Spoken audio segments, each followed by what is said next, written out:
এই মহাভারতের 17তম পর্বটি দেখুন। যদি ভালো লাগে তাহলে অবশ্যই সাবস্ক্রাইব করুন এবং আগের সব ভিডিও এক জায়গায় পেয়ে যান। নৈমিষারণ্যের পবিত্র অরণ্য।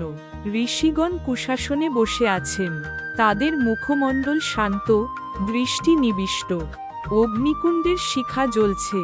সামনে সৌতি দাঁড়িয়ে হাত জোর করে শ্রোতাদের দিকে মুখ করে কথা বলছেন।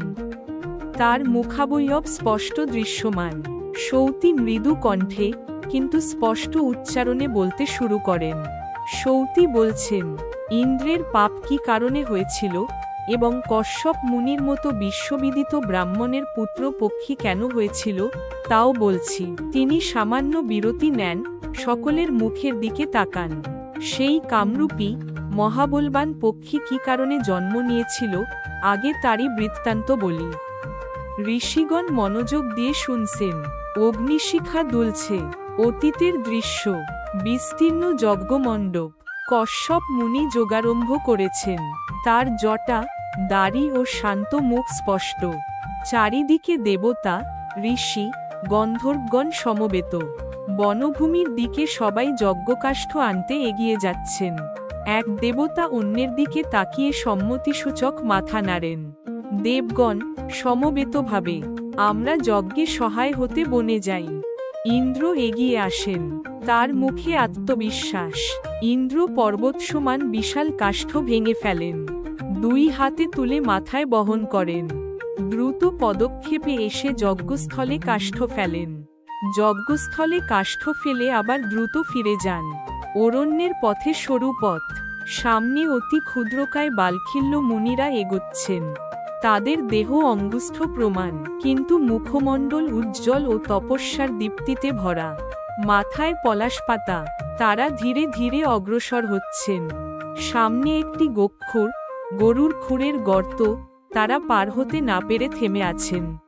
ইন্দ্র দ্রুত পদক্ষেপে এসে তাদের দেখে থমকে দাঁড়ান। তিনি তাদের দিকে তাকিয়ে হেসে ওঠেন। ইন্দ্র উপহাস ভরে হাসতে হাসতে, কথা না বলে কেবল হাসি, তার মুখে স্পষ্ট অবজ্ঞা। বালখিল্য মুনিদের মুখ কঠোর হয়ে ওঠে। বালখিল্য মুনিগণ ক্রুদ্ধ কণ্ঠে, তুমি অহংকার করে ব্রাহ্মণকে চিনলে না, আমাদের উপহাস করলে। তাদের চোখে ক্রোধের জ্যোতি স্পষ্ট। মুনিরা একত্রিত হয়ে যজ্ঞস্থলে বসেছেন। তাদের মুখে তপস্যার দৃঢ়তা। অগ্নিকুণ্ড প্রজ্বলিত। একজন মুনি অপরদের দিকে তাকিয়ে বলেন, ইন্দ্রকে ছাড়িয়ে শতগুণ বলশালী এক সত্তা আমরা যজ্ঞ করে সৃষ্টি করব। অন্য মুনি সম্মতিসূচক মাথা নাড়েন।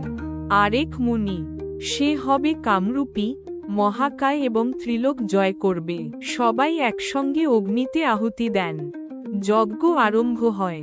ইন্দ্র চিন্তিত মুখে দ্রুত কশ্যপের আশ্রমে প্রবেশ করছেন। কশ্যপ মুনি ধ্যানমগ্ন অবস্থায় বসে আছেন। ইন্দ্র উদ্বিগ্ন কণ্ঠে। বালখিল্য মুনিরা কশ্যপ চোখ খুলে শান্তভাবে ইন্দ্রের দিকে তাকান। যজ্ঞস্থলে বালখিল্যরা আহুতি দিচ্ছেন। হঠাৎ কশ্যপ, ব্রহ্মা আমাকে নিয়োগ করেছেন। অন্য এক ইন্দ্র সৃষ্টি করার যজ্ঞ কেন করছেন? ব্রহ্মার বচন লঙ্ঘন করবেন না। মুনিরা একে অপরের দিকে তাকান। কশ্যপ অনুরোধ ভরে, তার কথায় প্রীত হয়ে এই যজ্ঞ থামান। বালখিল্য মুনিগণ, এই যজ্ঞে আমাদের অনেক কষ্ট হয়েছে, এখন তোমার কথা রাখলে সব নষ্ট হবে। কশ্যপ সামান্য এগিয়ে এসে দৃঢ় স্বরে বলেন, নষ্ট হবে কেন? ত্রিভুবন জয় করবে এমন পক্ষীন্দ্র যেন জন্মায়। মুনিদের মুখ শান্ত হয়। তারা সম্মতিসূচক দৃষ্টি বিনিময় করেন। যজ্ঞ শান্ত হয়। কশ্যপ ইন্দ্রের দিকে ফিরে দাঁড়ান। ইন্দ্র মাথা নিচু করে আছেন। তার মুখে লজ্জা স্পষ্ট। কশ্যপ গম্ভীর ও সতর্ক কণ্ঠে, ব্রাহ্মণকে কখনো আর উপহাস করবে না, ব্রাহ্মণকে দেখে অহংকার করবে না। তিনি ইন্দ্রের চোখের দিকে তাকান। কশ্যপ, ব্রাহ্মণের ক্রোধে কারো নিস্তার নেই। ইন্দ্র নতশিরে প্রণাম করেন। দৃশ্য ধীরে ধীরে ম্লান হয়। অগ্নিশিখা নিভে যায়। কশ্যপ মুনির আশ্রম। ইন্দ্র প্রণাম করে বিদায় নিচ্ছেন। কশ্যপের মুখ শান্ত ও দীপ্ত। পাশে বিনতা ভক্তিভরে দাঁড়িয়ে আছেন। তাদের মুখাবয়ব স্পষ্ট দৃশ্যমান। ইন্দ্র প্রণাম করে ধীরে ধীরে প্রস্থান করেন। কশ্যপ বিনতার দিকে স্নিগ্ধ দৃষ্টিতে তাকান। কশ্যপ, তোমার ব্রত সফল হয়েছে, তোমার গর্ভ থেকে খগেন্দ্র জন্ম নেবে। বিনতার মুখ আনন্দে উজ্জ্বল হয়ে ওঠে। সময়ের গতি পরিবর্তিত হয়। বিনতার গর্ভ থেকে গরুরের জন্ম হয়। তার রূপ প্রখর ও দীপ্তিমান। স্বর্গলোক, সোনালী প্রাসাদ, রত্নখচিত স্তম্ভ। গরুর বিশাল দেহে আকাশপথে প্রবেশ করছেন। তার ডানা বিস্তৃত, চোখ জ্বলন্ত অগ্নির মতো। দেবতারা বিস্মিত ও আতঙ্কিত মুখে তাকিয়ে আছেন। এক দেবতা অস্ত্র তুলে ধরেন। দেবতারা উদ্বিগ্ন স্বরে, আক্রমণ করো। শৈল, শূল, জাঠা, শক্তি, ভূষুণ্ডী, তোমর, পরিঘ, পরশু, চক্র, মুষল, মুদগর, নানা অস্ত্র চারদিক থেকে বর্ষিত হতে থাকে। অস্ত্রবৃষ্টি প্রলয়ের মেঘের মতো নেমে আসে। অস্ত্রবৃষ্টির মাঝখানে গরুর অটল দাঁড়িয়ে আছেন। তার মুখে নির্ভীক হাসি। গরুর দেবতাদের দিকে তাকিয়ে মৃদু হাসেন। যেন অগ্নিতে ঘৃত পড়লে জ্বালা বাড়ে, তেমনি দেবতাদের অস্ত্র পড়তেই গরুরের তেজ আরও দীপ্ত হয়ে ওঠে। গরুর মেঘগর্জনের মতো গর্জন করেন। গরুর মনে মনে, ইন্দ্রাদি দেবতারা অবোধ, আমার সঙ্গে বিরোধ বাড়াচ্ছে। চোখের নিমেষে সবাইকে মারতে পারি, তবে আমাকে যা করতে হবে তা করি, বিনাশ করে কি লাভ? গরুর প্রবল শক্তিতে ডানা ঝাপটাচ্ছেন। আকাশ ধুলায় আচ্ছন্ন। ইন্দ্রের অমরাবতীর রত্নময় প্রাসাদগুলি কাঁপছে। ডানার ঝাপটায় রত্নখচিত স্তম্ভ ভেঙে পড়ে প্রাসাদের শিখর চূর্ণ হয়। ইন্দ্র ক্রুদ্ধ ও উদ্বিগ্ন মুখে পবনের দিকে তাকান। ইন্দ্র, এই ধুলো উড়িয়ে দাও। পবন দেবতা সম্মতি জানিয়ে প্রবল বেগে বায়ুপ্রবাহ সৃষ্টি করেন। ধুলো সরে যায়। ধুলো সরে গেলে দেবতারা পুনরায় সমবেত হন। তাদের মুখে ক্রোধ ও সংকল্প। দেবতারা আবার অস্ত্র বর্ষণ শুরু করেন। গরুর স্থির হয়ে রুখে দাঁড়ান। তিনি পাখা দিয়ে আঘাত করেন, নখ দিয়ে বিদারণ করেন, ঠোঁট দিয়ে চিরে ফেলেন। দেবতাদের মস্তক রক্তে ভরে যায়, কারো অস্থি চূর্ণ হয়ে পড়ে। বীররাগে গরুর আবার ডানা ঝাপটান। যুদ্ধক্ষেত্র বিশৃঙ্খল। দেবতারা ছত্রভঙ্গ হয়ে পালাচ্ছেন। কেউ দক্ষিণ দিকে দৌড়ায়, কেউ পূর্ব দিকে। দ্বাদশ রবি পশ্চিম দিকে সরে যান। অশ্বিনী কুমাররা উত্তরের পথে পালিয়ে যান। গরুর আকাশে অটল দাঁড়িয়ে বিজয়ী ভঙ্গিতে চারদিকে তাকিয়ে থাকেন। দৃশ্য ধীরে ধীরে স্থির হয়ে আসে। স্বর্গলোকে যুদ্ধক্ষেত্র। আকাশ অগ্নির লাল আভায় প্রজ্বলিত। দেবতারা পুনরায় সংগঠিত হয়ে দাঁড়িয়েছে। তাদের মুখমণ্ডলে ক্লান্তি, কিন্তু চোখে মরিয়া সংকল্প। গরুর আকাশ মাঝে বিস্তৃত ডানা মেলে অগ্নিশিখার মতো দীপ্ত। দেবতারা বারবার ফিরে এসে সুধার জন্য প্রাণপণ যুদ্ধ শুরু করেন। এক দেবতা চিৎকার করে, অমৃত রক্ষা করো। গরুরের চোখ লাল অগ্নির মতো জ্বলতে থাকে। ক্রোধে তিনি দাউ দাউ জ্বলন্ত অনলের মতো হয়ে ওঠেন। তার তেজ সহ্য করতে না পেরে দেবতারা একে একে পরাস্ত হতে থাকেন। গরুর নিমেষে ৩৩ কোটি দেবতাকে জিনে আকাশপথে চন্দ্রলোকে উঠে যান। চন্দ্রলোক, চারদিকে প্রজ্বলিত অগ্নিবৃত্ত। অগ্নিশিখা উঁচু হয়ে উঠছে। গরুরের মুখ দৃঢ়, দৃষ্টি অটল। গরুর চারদিকে তাকিয়ে জ্বলন্ত অনল দেখেন। তিনি সঙ্গে সঙ্গে সুবর্ণদেহ ধারণ করেন। সোনালী দীপ্ত শরীর নিয়ে তিনি অগ্নির মধ্যে প্রবেশ করেন। অগ্নিশিখা তার দেহ স্পর্শ করলেও তিনি নির্বিকার অগ্রসর হন। অগ্নি পার হয়ে তিনি দেখেন তীক্ষ্ণ ক্ষুরধার এক চক্র ঘুরছে। চক্র এমন গতিতে ঘুরছে যে একটি মাছি পড়লে শতখণ্ড হয়ে যায়। গরুর স্থির দৃষ্টিতে চক্রের মাঝখানে সূচিকা প্রমাণ ক্ষুদ্র রন্ধ্র লক্ষ্য করেন। তিনি মুহূর্তে নিজের দেহ সেই রন্ধ্রের চেয়েও ক্ষুদ্র করেন এবং তা পার হয়ে যান। তিনি অমৃত গ্রহণ করেন। পাখার ভিতরে অমৃত ঢেকে দ্রুত উড়ে চলেন। আকাশ মাঝে প্রত্যাবর্তনের পথ। গরুর অমৃতসহ উড়ছেন। হঠাৎ চারদিকে দীপ্ত নীল আভা। শ্রীবিষ্ণু ক্রোধে অগ্নিশর্মা হয়ে তার সামনে উপস্থিত। মুখমণ্ডল দৃঢ়, চক্ষু জ্যোতির্ময়। বিষ্ণু চতুর্ভুজ রূপ ধারণ করেন। 4 হাতে 4 অস্ত্র, শঙ্খ, চক্র, গদা, পদ্ম। গরুর ডানা মেলে স্থির হয়ে দাঁড়ান। যুদ্ধ শুরু হয়।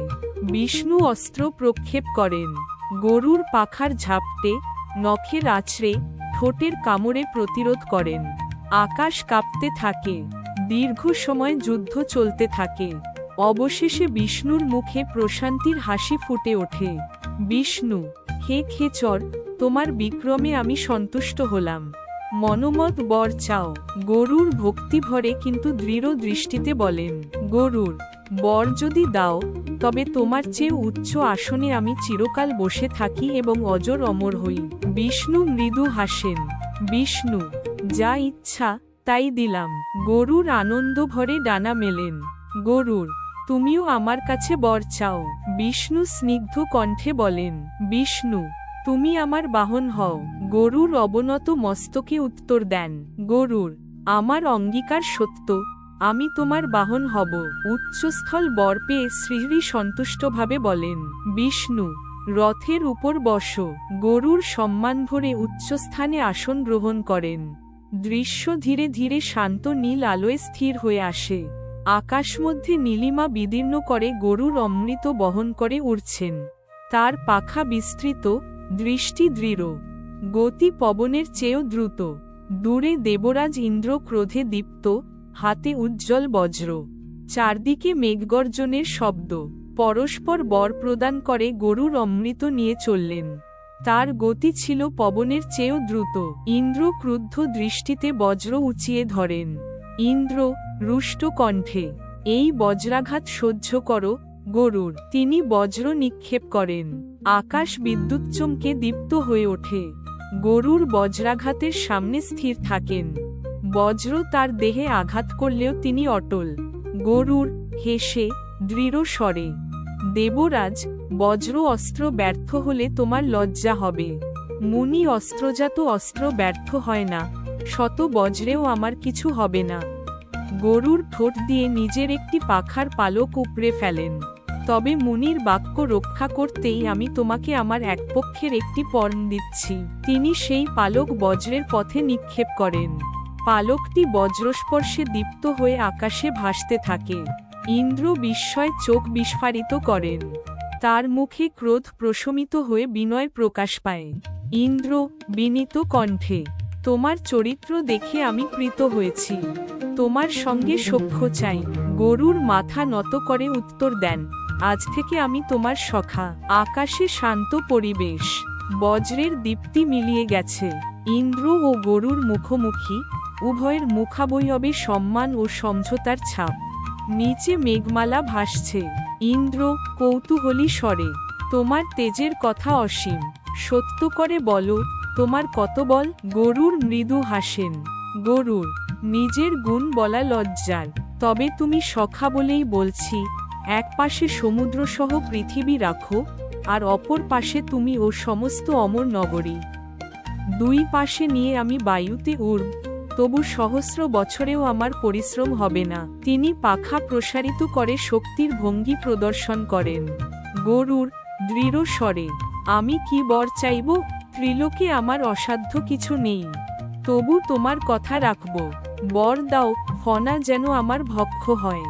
কপটদুষ্ট নাগেরা আমার মাকে দুঃখ দিয়েছে। ইন্দ্র সম্মতিসূচক মাথা নেড়ে বলেন, তথাস্তু। আকাশে শান্ত নীল আভা ছড়িয়ে পড়ে। গরুর অমৃত বক্ষে ধারণ করে আবার গতি সঞ্চার করেন। দৃশ্য ধীরে ধীরে মিলিয়ে যায়। অসীম আকাশপথে গরুর অমৃত বহন করে দ্রুত উড়ে চলেছেন। তার দেহে স্বর্ণজ্যোতি দীপ্ত, পাখার বিস্তার মহাকাশ ছুঁয়েছে। তার ছায়ারূপে দেবরাজ ইন্দ্র অদৃশ্যভাবে অনুসরণ করছেন। দূরে নাগলোকের অন্ধকার প্রাসাদমালা দৃশ্যমান। গরুর বর পেয়ে চলে গেলেন, ইন্দ্র তার ছায়ারূপে অনুসরণ করলেন। ইন্দ্র আকাশে অদৃশ্য থেকে প্রশ্ন করেন। ইন্দ্র সন্নিগ্ধ স্বরে, এখন সুধা কোথায় রাখবে? আমি নিলে যেন আমার সঙ্গে তোমার দ্বন্দ্ব না হয়। গরুর মৃদু হাসেন, কিন্তু কিছু বলেন না। ইন্দ্রের মুখে সন্দেহের ছাপ রয়ে যায়। গরুর তারার মতো খসে দ্রুত নাগলোকে অবতরণ করেন। তিনি সকল নাগকে আহ্বান করেন। গরুর উচ্চ স্বরে, অমৃত আনলাম, দেখো সবাই, আমার মায়ের দাসত্ব মোচন করো। নাগেরা সমবেত হয়ে আনন্দধ্বনি তোলে। নাগেরা একসঙ্গে, তোমার মায়ের দাসত্ব মোচন করলাম। গরুর দৃঢ় কণ্ঠে বলেন, স্নান করে শুচি হয়ে এসো, আনন্দে সুধা ভক্ষণ করো। এই কুশের উপর সুধা রাখলাম। তিনি কুশঘাসের উপর অমৃত স্থাপন করেন এবং আকাশে উড়ে যান। নাগলোকের প্রাঙ্গণে কুশের উপর অমৃতপাত্র রাখা। চারদিকে নিস্তব্ধতা। দেবতারা দূরে সরে যাচ্ছেন, তাদের মুখে ভয় ও বিস্ময়ের ছাপ। কিছুক্ষণ পর নাগেরা স্নান শেষে ফিরে আসে। গরুর তা রেখে গেলে ইন্দ্র সঙ্গে সঙ্গে এসে সুধা নিয়ে অন্তর্ধান করলেন। নাগেরা ফিরে এসে কুশের দিকে তাকায়। নাগেরা বিস্মিত ও বিরস মুখে, অমৃত কোথায়, কে নিয়ে গেল? তারা বুঝতে পারে ইন্দ্র সুধা নিয়ে গেছে। নাগেরা কুশঘাস চাটতে শুরু করে। তীক্ষ্ণধারার কারণে তাদের জিহ্বা চিড়ে গেল, তাই তখন থেকে ফণীদের দ্বিখণ্ডিত জিহ্বা। কুশঘাস দীপ্ত হয়ে ওঠে। কুশ সুধা স্পর্শে পবিত্র হল, কুশ ছাড়া সকল কর্ম নিষ্ফল হল। পটভূমিতে গরুরের বীররূপ, বিনতার মুক্তি, নাগদের হতাশ মুখ এবং ইন্দ্রের অমৃতহরণ, এই দৃশ্যগুলো ক্রমে ভেসে ওঠে। সুটি গভীর ও শান্ত স্বরে। গরুরের বিক্রম, বিনতার দাসত্বমোচন, নাগের নৈরাশ্য, অমৃতহরণ, এই সব রহস্যকথা যে শোনে তার আয়ু যশ বৃদ্ধি পায়। পুত্রলাভের ইচ্ছা হলে পুত্র জন্মায়, ধন চাহিলে ধনলাভ হয়। বিন্তানন্দন গরুর যার প্রতি প্রসন্ন হন তাকে আশীর্বাদ দেন। বর্ণনা অব্যাহত থাকে।